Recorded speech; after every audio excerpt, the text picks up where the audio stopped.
বালের রাজুদা বললো 30 টাকায় নাকি ট্রেনের টিকিট হবে না। আমি 30 টাকা দিয়ে ভারত থেকে আমি বাংলাদেশে চলে আসলাম।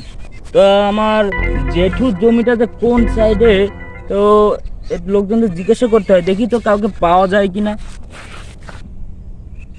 দাদা নমস্কার। আদাব। দাদা কেমন আছেন আপনারা? তুমি কেডা? তোমারে তো আগে কোনো সময় এই গ্রামে দেখি নাই। তুমি দেইছো? দাদা আমি তো ইন্ডিয়া থাকি, তা আমি বাংলাদেশে চলে আসছি। বাংলাদেশ বলে ইন্ডিয়া হয়ে যাবে, তা আগে ভাগে চলে আসছি। আমার জেঠুর জমি ছিল, তো জমিটা আগে ভাগে একটু দখল নেওয়ার জন্য চলে আসছি।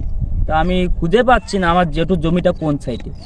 ও তুমি নারমতির এলাকার লোক, তাই তোমার জেঠুর জমি এসে তুমি দেখতে, তাই বাংলাদেশ আবার ইন্ডিয়া হয়ে যাবে, তা তো তোমার একটু সহযোগিতা করা লাগবে। হ্যাঁ, আমাকে একটু সহযোগিতা না করলে হয় না। আমি তো ওইটা শুনেই চলে আসলাম যে আমার জেঠুর জমি রয়েছে, দ্রুত যা দখল নিতে হবে, না হলে কি হয়ে যায়।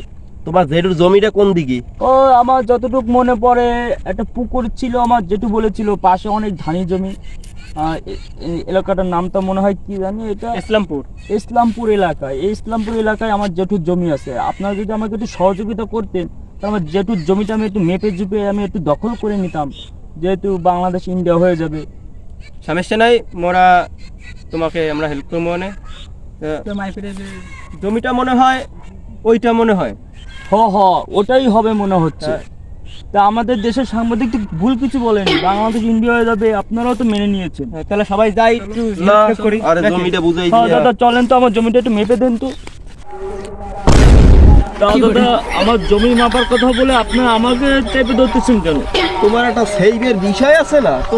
তুমি ইন্ডিয়া দিয়ে আইছো, আমাকে মেহমান, তোমাকে একটু জমি জমা বুঝাই দেবো, তাই তোমার একটা সেফ দিয়ে যেন কেউ কিছু না হারতে পারে।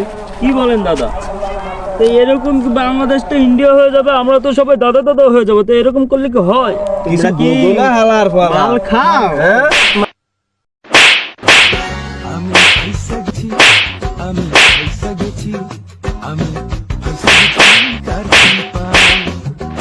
আমি পয়সা গেছি, আমি পয়সা গেছি, আমি তাই তুমি আইসো ইন্ডিয়া দিয়া ঘুরতে, তোমার জমি বুঝে নিতে, তা আসো একটু নাস্তা মাস্তা খাওয়াই তোমারে, তুমি তারপরে জমি বুঝে নিয়ে। না দাদা আমি মেলা নাস্তা খেয়েছি, আমি আর নাস্তা খাবো না, আমার ইন্ডিয়া যেতে হবে, আমার ট্রেন রয়েছে দাদা। কে তোমার জমি নেবা না? দাদা আমি আর জমি ওই হকা সাংবাদিকের কথা শুনে আমি এসব মেলা বড় অন্যায় ভুল করে ফেলেছি, আমাকে ক্ষমা করে দেন, আমার ভুল হয়ে গেছে। দাদা আমি যাই, আমি আর নাস্তা মাস্তা খাবো না দাদা, আমি যাই, আপনার ভালো থাকেন। কে জমি লাগবে না? না দাদা আমার জেঠু জমি লাগবে না, আমি হকা সাংবাদিককে যে একটু নাস্তা দিতে হবে, আমি যাই তাহলে দাদা। no, no, no, no.